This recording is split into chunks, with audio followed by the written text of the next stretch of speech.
Greetings, podcast listeners. Welcome back to another episode 2 of My Shot of Life, featuring your co-host, Steven and Victor. We want to welcome you to the podcast. I hope you're tagging along. I hope you listen to some of the previous episodes. If not, go check them out. But today we'll be discussing New Year's resolutions. As is appropriate based on the time of year. If you're listening to this any other time of the year, to let you guys know, it is the first week of January 2018. And so we believe this is appropriate. Now going through the motions of facing New Year's resolutions. That is true. And one of my New Year's resolutions is actually to drink less, which leads us to our alcoholic beverage of the episode, which is Terrapin Beer Company out of Athens, Georgia. Their Recreation Ale. It's a session IPA. Session IPA, those are good. They're light in ABV, but pretty good in flavor, I would say. Absolutely. So let's kick this podcast off. Cheers. Vic's drinking half a beer because he's trying to watch his figure. One of my New Year's resolutions. Which means I have to drink both half of this beer and, I guess, one other. I've got to say, though, Steve, this beer, Recreation Ale, Session IPA, delicious. It is good. But I don't know, I haven't had many Session IPAs that I don't like. It's true. They tend to be, like you said, a little bit on the lighter side, alcohol-wise. Takes away some of the bitterness. Yeah. So definitely goes down smooth for an IPA. It doesn't taste as full either, like a full-fledged IPA. Yeah, would it's almost like a light heavy. IPA. Yeah. Yeah, it's definitely got the kind of like light beer aspect to it. And, I mean, you know, it is January. This is a beer that you would typically drink during the summertime, I would say. But, honestly, I don't think it's a bad time to drink a Session IPA. No, they're delicious. And this one specifically, Terrapin Beer Company Recreation Ale. All right, so New Year's resolutions. I'm going to start off because Vic is very strong about this. I feel very strongly. For me, I would say I am the hypocrite on this situation because I think that New Year's resolutions are absolutely stupid. But I'm the same person who will do a New Year's resolution year in and year out, and I'll go in for a couple weeks, and I'll go hard at it, and then something comes up, and then I don't do it anymore. Case in point, fitness. How many people are going to the gym right now? Everybody's going to the gym. Everybody. Right now. January 1st, that gym's lighting up. Open the doors. January 15th. Probably not. No, sir. It's just you. Well, I'm wondering, like, if fitness studios or if gyms just get, like, a shitload of money starting January every year. They expect that revenue to come in on January 1st or the first week of January. Yeah. I think that's a good benchmark, too, as far as, like, how they can set up. I mean, I'm getting off topic already, but how they can set up fiscally for the year, you know, if they recognize all this revenue up front. As far as these first of the year gym memberships, I guess they can determine what the rest of their year is going to need to look like fiscally. Well, Erin was even telling me that she had 6 different fitness accounts like her, I guess some regular picture on Instagram, something that was not even fitness related, just so, well, I imagine so that they could kind of advertise some sort of workout routine or something. So yeah, definitely. It's that time of year. They acknowledge it. Yeah. So, Victor, what do you think about New Year's resolutions then? I am all for them. I think the physical ones definitely take priority in the New Year's resolution. Everybody kind of discusses the new year, new me kind of deal, and they're getting to the gym. It is the worst. Number one on my list actually for this year is to change less because I'm pretty great.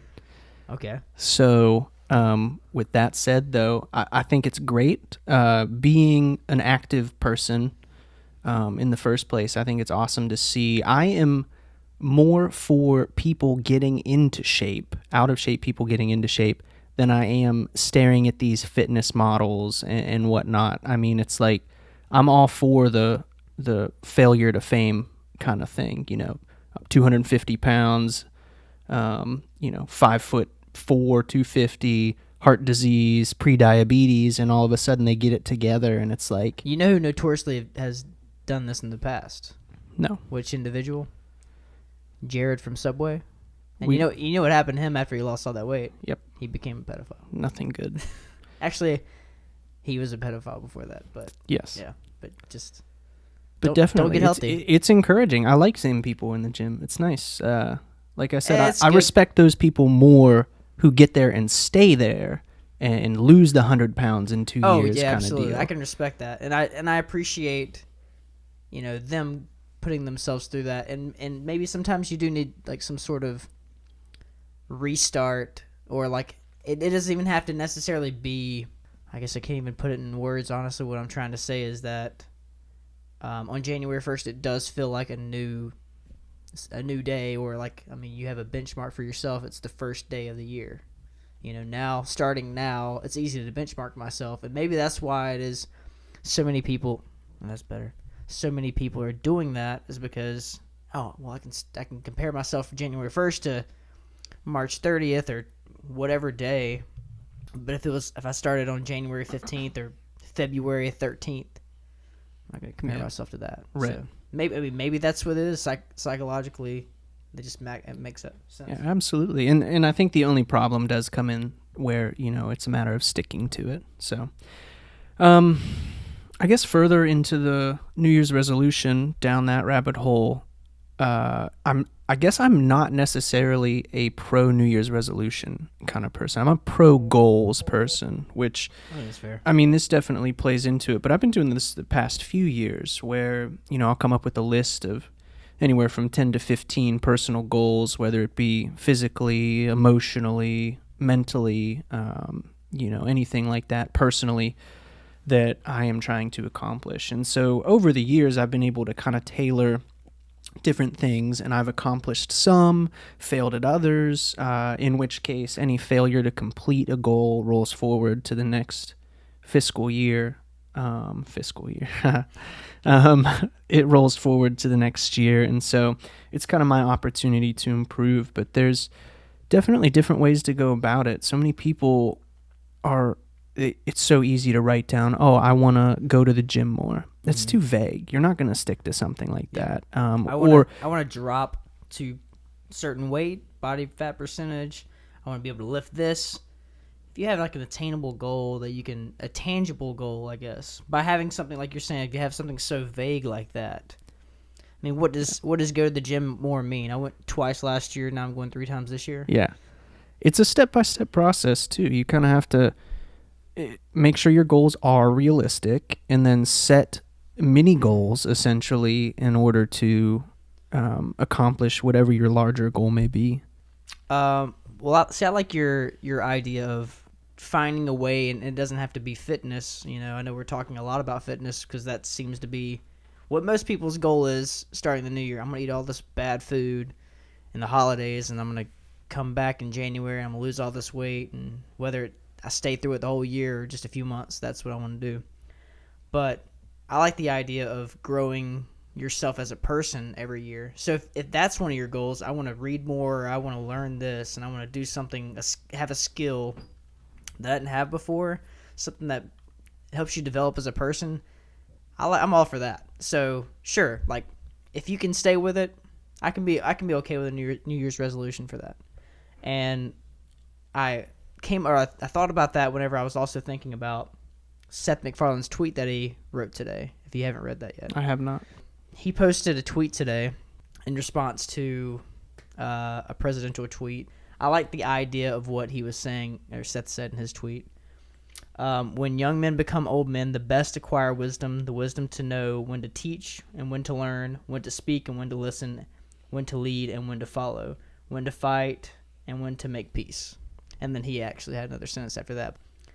I just wanted to give a point that, I mean, that's pretty profound, at least in my eyes. And I agree with that wholeheartedly, that if, when you get older, you should have learned things throughout your life instead of just skating by. And that brings in the challenge of these goals and these New Year's resolutions, to challenge yourself to be better, whatever that may mean in the grand scheme of things. But like we mentioned a little bit before, it's kind of finding a balance of that emotional or that physical or mental goal. and setting it and attaining it. So from a kind of a wisdom standpoint, like Seth MacFarlane mentioned, gaining wisdom, I think the best way to do so in whether it's modern society or the olden days is through books, and that's definitely the way to go. So the way I start crafting my goals is I come up with general ones that I'd like to accomplish, which number 2 on my list is read more books. That's number 1 on your list? It's number 2. Number 1 was change less. Number 2 is... Wait, is that a legit one on your list? No, it's a running joke. But that makes the list every year. So to read more books, and then as a subset goal, I have a definition, minimum of 10 books, with 7 being fiction, just because that's my preferred genre. That's it's more entertaining but to me. But then you want to go outside of your comfort zone. Correct, and so I have a minimum of 3 nonfiction. I can respect that. And so I've already ordered one recently. I cannot remember the name. It has something to do with perfecting procrastination or something along those lines. It discusses how procrastination, if used correctly, is actually good and beneficial to your ability to manage your time. Interesting. I'll get around to reading that, in a few years. Yeah. And number 3 on my list, I guess this is just going to be me going over my goals for the year, but just giving you examples of things that start larger, which for me is the year of the podcast, and from a listener perspective, though. And it just says, listen to more podcasts in 2018 with a focus on educational or informative podcasts. I normally listen to true crime, and so those don't really benefit me. It's more entertaining? Yeah, because it is more entertaining, but it's not really benefiting me in any way through personal growth or anything like that. So with a focus on educational and informative podcasts, I've actually listened to 4 or 5, I can't remember, already today. Just started first thing in the morning, took my morning shower while listening to a podcast, listened to the same thing on the way to work to wrap it up, listened to a few while at work. It's crazy how much you can go through in a day just by, I guess, through the motions of cleaning or cleaning yourself or cleaning your room or getting things organized or cooking dinner. And you can go through so much in one day from listening to these podcasts, and like you're saying, you can learn stuff from them. Absolutely, it's positive time management. Right, exactly. You're benefiting by listening you're through doing that 2 things time. at once. I mean, you're getting something knocked out of the way. So, and you don't feel lazy, or you don't feel like you're not doing anything, because that's the worst thing, is that whenever you try to, even whenever I feel like I'm cleaning up, sometimes I would kind of goof off, but I'll feel like I just wasted an hour. Even if I did fold clothes, I did that, and I got all this other stuff to do. Well, if I listen to a podcast, at least I feel like I benefit myself in a way. Absolutely. It's that feeling of efficiency. My favorite example is throwing a load of clothes into the washer is one of the most satisfying things for me. If I have other things to do, so if I have other tasks to get done that day, and I first throw a load of clothes in the washer, that load of clothes in the washer is going to work for me during that time. That, 20 minutes, whatever it takes for the cycle to run, I can do something else in that 20 minutes, as opposed to doing something first and then putting the load of clothes into the washer. Yeah. It's the little things that really get me going like that. Really gets me going. Lights my fire. For me, I would have to say, going back to fitness, I jumped on the fitness bandwagon just like anybody else would on January 1st. I would like to say I did on December 31st, though, so that, I beat the rush. Nice. But, yeah, picked up the 100 push-up challenge. I'm sure people who are listening to this are familiar with it. 100 push-ups a day, and that's not 100 push-ups in one setting, or one sitting, rather. That's pretty hard to do. Because that would be difficult. I mean, even, I think we did 50 last year when we had that competition in the office. But, yeah, 100 push-ups in one setting, that's difficult. But, yeah, spreading that out throughout the day, you can do 10 an hour, which is, to me, not that many. I mean, I was doing 30 every hour, which is great because you knock that out in 4 hours. But that's a big thing for me. I got on this other fitness plan with Peter. I can't remember his name right now. It's like some Italian name. It's not Cervelli. I keep thinking Cervelli, like Franklin. Is it Franklin Cervelli? Place for the nope. What's the guy? Francisco Cervelli. He's half Italian, half Argentinian. So outside of fitness, I've also made reading books something on my list this year because I absolutely never read. And when I do read, it's always on Reddit, it's always online. And if I get a book, I read a few chapters and then I just fall out of it because that's just how it is. You know, you get swept up in something new and then you stop reading it. So that's happened to me. And goal is to read a book every month. We'll see how that goes. I feel like that's tangible because, that's 12 books. And if I fall behind, I could read another book in the next month, but the goal would be to not do that. And I told Aaron if I had to rent or buy Berenstain Bear books to get my 12 books in the year, I'll do it. That's cheating. And that's actually it's Berenstain Bears, not Berenstein That's Bears, right. unless you're into the Mandela effect. So those are my 2 goals. A third goal, I guess, is to put out more material. That's on my That's list. what we're doing right now, and that's what we hope we keep doing throughout the year. We've already got the domain down for another year, so Nailed it. So that's really my whole 2018. Well, I would love to pick up piano, but Yeah. that's And you like can, a side I thing. mean, it's not a thing that you have to establish. Exactly. You know, And you're that's- always crafting new goals for different times. Sure, and I feel like one thing that I've learned last year, not even learned, just experienced. I've never listened to Joe Rogan's podcast before, or if I did, I think I listened in college, and I was like, God, this is so boring. Just 2 people talking about stuff. Just 2 people talking about life. That was the most boring thing I've ever heard. Then last year, I picked up one of his episodes, and I was like, this is kind of entertaining. And they talk about stuff that I don't really get to sit down and talk to anybody about in real life. It just doesn't happen because you go to work, you go home, you watch TV, and that's your life. So listening to this or listening to his podcast kind of opened me up to something different, and then also gave me ideological perspective on life that doesn't have to be religious. Whether or not I agree with it, it's just one of those things that presents you with something else that you didn't think about. And each episode I felt like I was learning something from someone different, and it made me feel different about myself, made me think about different things that I would normally not think about. And so that's something that it wasn't a goal that I had last year to listen to something like that and broaden my horizon, but it changed my viewpoint on a lot of things. Definitely brings in a different perspective. Yeah. So, which is also kind of what we're trying to accomplish with this little ditty. So I think we settled on, I guess New Year's resolutions can be good. Oh, absolutely.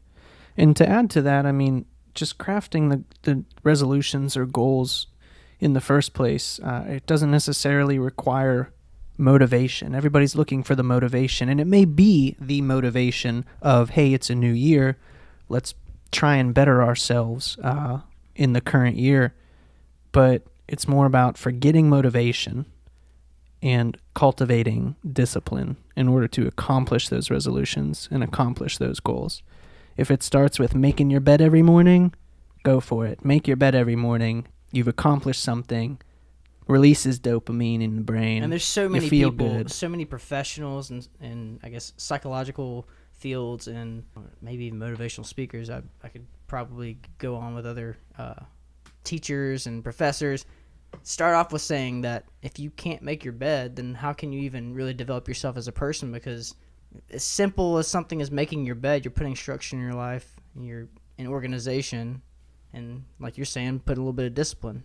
By doing that every single day, you can motivate yourself to do, I wouldn't say anything, but It's not about, the motivation comes in the form of January 1st for everyone. That seems to be the case, and I'll let that slide. That's fine. Yeah, and I just feel like the reason why why that's a thing, people feel like they can put the past behind them, and by it being a new year, it's like, well, we're in this new realm.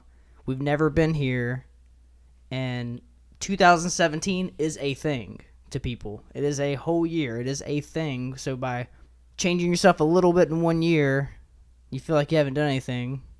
But then by changing yourself throughout the whole year, you feel like, grown so much in this whole period. Yep. At least that's what I feel like. I don't know if that's Just something you think of or... Yeah, you wake up every day and you grind it out to accomplish whatever. That's where the discipline comes in, is you have to work for it every day, regardless of the goal, regardless of the resolution. You got to work for it every day. I mean, how many times have you wanted to do something, but you're saying, well, I can't do it right now, but I know in a month I'll have $100 more, or I'll have 200 or 1,000. And some of it has to do with, your ability to, excuse me. Sorry for that. I'm getting over a slight sickness, which has hampered my ability to jumpstart these resolutions. But back to the point, it's more of, I guess, priority. You may not have the financial ability to do one of the goals on your list. And I have had get my concealed carry license on my list for almost 3 years now. It's been a goal of mine to do that. I am very much afraid of handguns, and I feel that the only way to conquer your fear is to face them head on. Not literally in this case, never point a gun in your own face or stand in front of a gun. But I have gone to the range and I have attended 2 courses, not concealed carry, but just to get comfortable with a handgun in my hands. I've shot shotguns, I've shot rifles, I'm fine with those, no big deal. Shoot clays, shoot targets, whatever. But handguns always just freaked me out. And so I embraced that fear, and I went and I took classes, and I feel a lot more comfortable. But the fact that it financially, it's not terribly expensive. It takes time. It takes money. And so as a priority on my goal list, there have been other things that have taken priority. So by setting multiple goals for the year, you can prioritize them. And so this one has rolled forward, like I said, almost 3 years. But, because of my skipping out on that specific goal, I have been able to use my money or use my time to accomplish other goals. So definitely in that sense, the resolutions are helpful, when you set multiple, to be able to learn how to prioritize your time and money. Well, I also wonder if you set so many goals, you can prioritize it by the easiest, because sometimes we tend to do that at work where, well, this might not be what needs to be done right now. A one-off email. But we can do this. Like we can knock it out in 5 minutes, or we can do something, in an hour. So make 20 goals, look at it, and that's say, where the discipline which comes one can in. I do? That's where the discipline comes in. Something might take a year, something might take just a month. So do whatever fits your prerogative. Sure. Yeah. Okay. Well, moving on to our next segment. My favorite segment. Toilet talk. It is time for toilet talk. Brought to you by Spanx. They're great. Can I say that? I didn't do the great, so can Kellogg's come at us for me saying that? Good. They're good.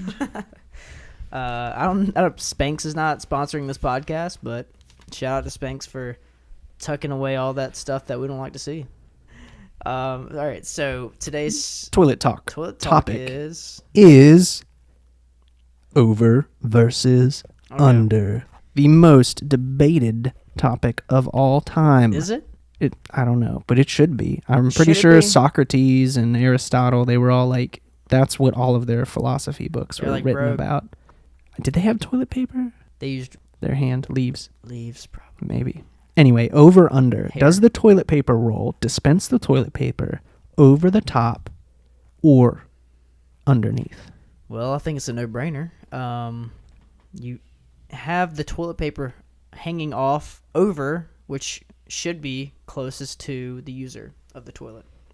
Over the top. And I don't know anybody who has under, but I know some people that don't even think about it.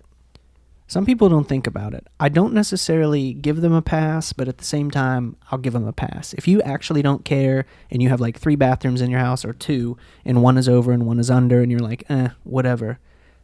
Okay, that's fine. You like manipulate I will change. If I am in the one with under, I will change it to over. My mom is an under person. Does she have a reason why? I haven't confronted her about it. I just change them all to over when I go home to visit. She uses her witchcraft? Probably. To get the toilet paper off? Gosh, I don't know. It just doesn't make sense. It's practical. Like Steven said, closer to you. If it comes over the top, it's, whatever the depth. You don't have to go reach for it. Yeah, whatever the depth of the toilet paper on the roll is, it sticks out that much further. Just makes sense. And I've always lived in a household that had toilet paper hanging off or attached to the sink and what do you got, the cabinet? I guess the sink and cabinet, where you store your toothbrush and your towels. Right. So I've always had that where the wood is right behind the toilet paper, and not that you should be getting messy anywhere, but you don't want no fingers rubbing up against the wood on the cabinet. Absolutely. You don't want the fecal fingers rubbing anything. I think that's a good way to put it. Fecal, the fecal fingers. fingers. Hashtag fecal fingers. Nice. Episode 2. I love it. I should just rename it to that. I think that sounds good. Perfect. But yeah, I mean, I don't understand the argument for putting it again, like under. Yeah. Is it easier to pull down the paper? It's even harder to rip that way to me. I would agree.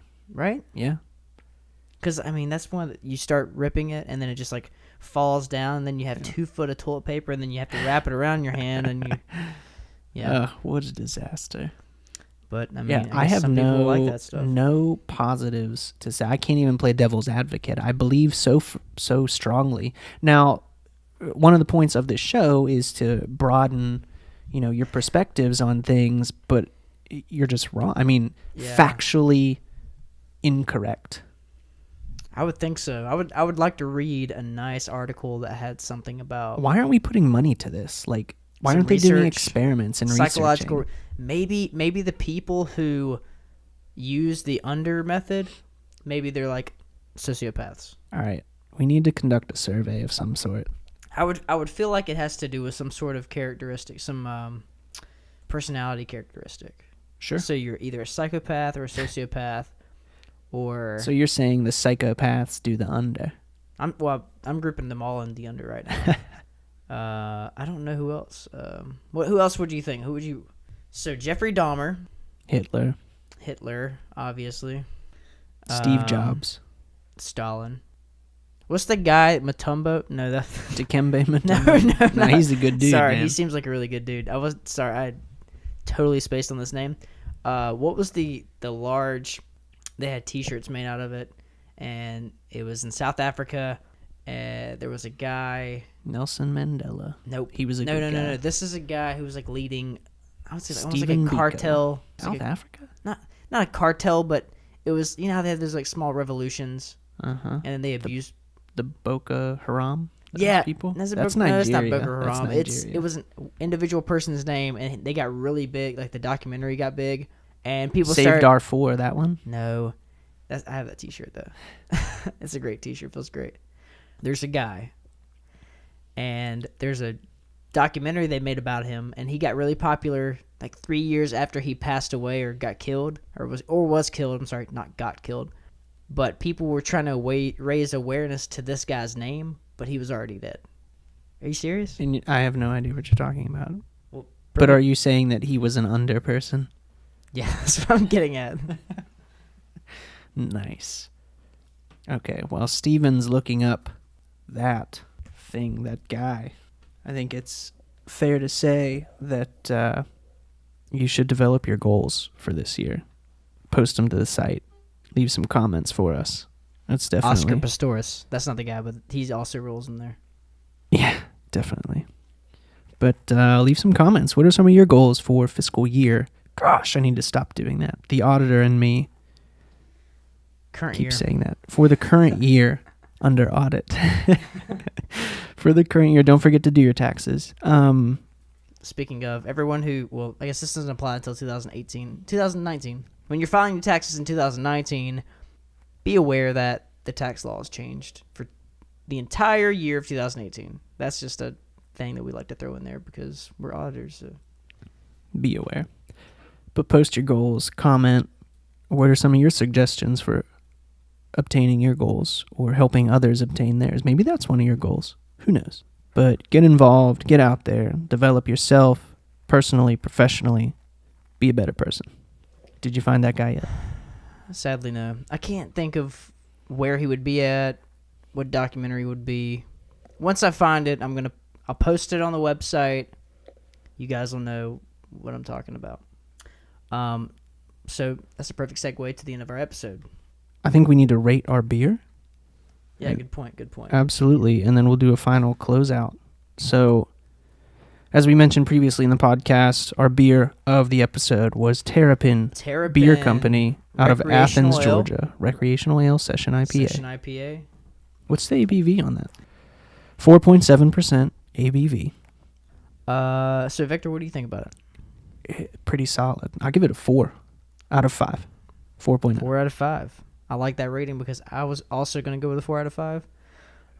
It's not the best session I've ever had, but sessions are great. I love sessions, and this is not a bad one. This is above average. I agree. It's got a smooth taste. It's a little bit sweet. It's orange, a little bit orange, a little bit dark yellow, slightly carbonated. It's beer. It has alcohol in it. I've had one of them. Absolutely. A little bit of the bitter hop comes in, but like you mentioned before, it's got kind of a light beer aftertaste almost, so it finishes pretty smooth. Yeah, I would say so. With like a citrusy vibe. Yeah, perfect for. But yeah, 4 out of 5. We highly recommend it if you guys go out. Pop by the store, get some Terrapin recreational ale. They sell them in the 12 packs, I believe, with all the other assortments, the variety packs. Perfect. All right. Thanks a lot, guys. We're going to end the episode. Thanks again for supporting the podcast and giving it a listen. If you feel so inclined, please rate and leave us a review on iTunes. Really helps drive popularity.